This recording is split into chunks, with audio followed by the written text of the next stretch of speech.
Fala aí, galera! Tenho chegado algumas perguntas em cima do título do meu livro, do meu último livro, Cristianismos Paulinos. Algumas pessoas têm perguntado, mas Juliana, tem mais de um cristianismo paulino? São cristianismos? Por que você tanto fala no plural ao invés do singular? E esse é o papo que eu queria conversar com vocês hoje. Cristianismo ou cristianismos? Mas antes, eu quero pedir a vocês que se inscrevam aqui no canal, acione o sininho para vocês receberem todas as notificações e já deixem um like aí para ajudar aqui na divulgação do canal. Voltando, cristianismos ou cristianismo? Por que há essa diferenciação? Essa diferenciação, gente, ela é do ponto de vista conceitual, teórica. É a concepção de que não há um cristianismo no singular, mas que isso seria uma tradição inventada, algo que séculos depois tenta-se singularizar esse movimento. E aí eu estou recorrendo muito ao conceito do André Leonardo Chevitarese, um historiador brasileiro que lança um livro em 2016 falando sobre esse movimento de Jesus sempre ter sido, em suas bases, como um movimento plural. Além disso, a gente também observa que ele é um movimento plural quando a gente pensa nesse processo de propagação, dispersão do cristianismo. Precisa lembrar que o cristianismo se propagou entre esse recorte do cristianismo antigo, que a gente chama de século I ao século IV, ele é um movimento que nasce com Jesus de Nazaré numa área periférica do Império Romano. Então nós estamos falando ali dessa Palestina romana e que no intervalo de 4 séculos ele se propaga para diferentes áreas dessa antiga bacia mediterrânea, aonde esse Império Romano se localizava. Então nós encontramos comunidades cristãs em áreas limítrofes do Império, como a comunidade dos Europos, localizada no finzinho mesmo do Império Romano, já divisa com o Império Persa. A gente tem comunidades cristãs na Península Arábica, no norte da África, ou seja, esses cristianismos estão se propagando em diferentes áreas por meio de quê? Por meio da mobilidade de missionários, de indivíduos que se tornam adeptos desse movimento e vão aí estar viajando enquanto missionários, vão estar viajando enquanto comerciantes, enquanto artesãos. O Novo Testamento, nesse aspecto, ele é muito interessante porque o tempo todo a gente percebe mobilidade, por exemplo, a gente tem a Lídia, que é uma vendedora de púrpura. Os dados advindos, por exemplo, de textos como do N. Mix, os primeiros cristãos, estão apontando que entre os primeiros adeptos do cristianismo, muitos deles eram artesãos e comerciantes.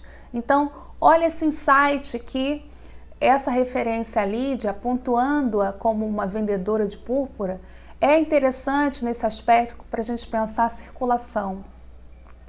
Um outro exemplo é Febe, que é apontada como diaconisa de Cencreia. Cencreia, para quem não sabe, era um importante porto de Corinto. Então, de novo, um lugar de idas e vindas. Então, circulação de pessoas e automaticamente circulação de ideias. Um historiador alemão chamado Sebastian Conrad, quando ele propõe uma ideia de uma dita chamada história global, ou seja, a percepção de que a história das sociedades é uma história de constante interações, de constante mobilidade, ele aponta que a gente não pode ficar pensando que há áreas isoladas, sociedades que se desenvolvem de formas completamente isoladas. Sempre há interação, sempre há movimentação.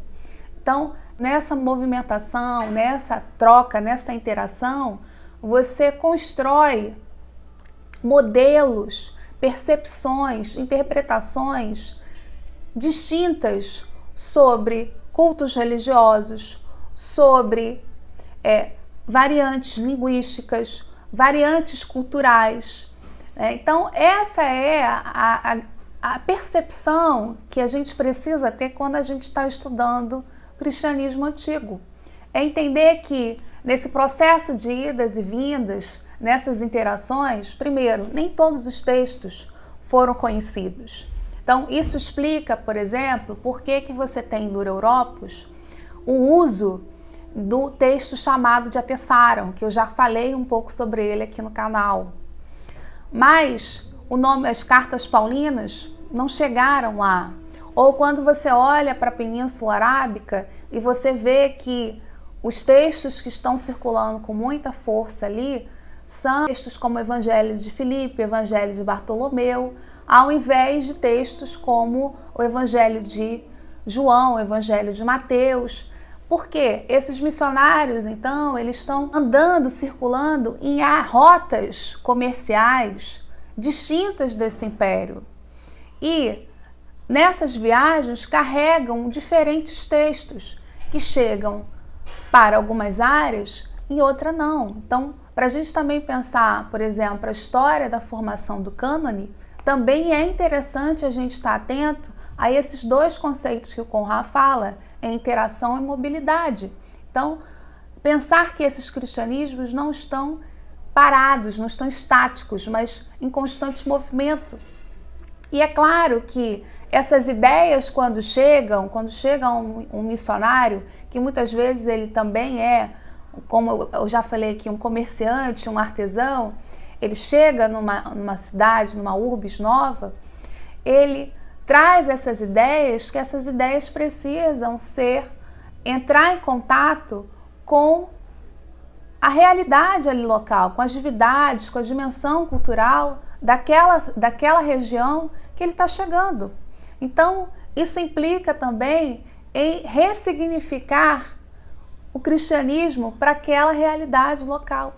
Então, a gente vai ver nesse aspecto que é plural também, porque muito embora um indivíduo que está na Península Arábica e um indivíduo que está, por exemplo, no Egito, que ambos se entendem como cristãos, mas acionam textos diferentes e também interpretações diferentes sobre esse Jesus, porque essas interpretações estão diretamente relacionadas à localidade, à região em que esse cristianismo se desenvolveu. Então, o cristianismo do Egito é diferente do cristianismo da Península Arábica. Há percepções, construções diferentes sobre esse Jesus. Então, eles gozam da mesma identidade cristã, mas é uma identidade também que tem características regionais.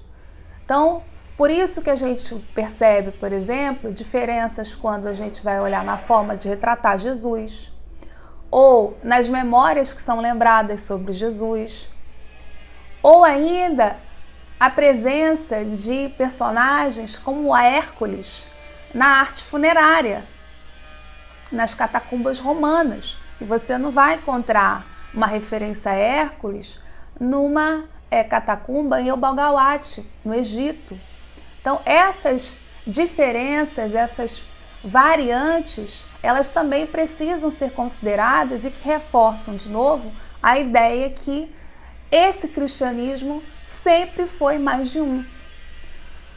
Além disso, mesmo quando a gente fala de um mesmo grupo, por exemplo, cristianismo paulino, ele também não pode ser visto de uma forma única, como todos aqueles que reivindicam o nome de Paulo, uma tradição paulina, pensam no mesmo sentido.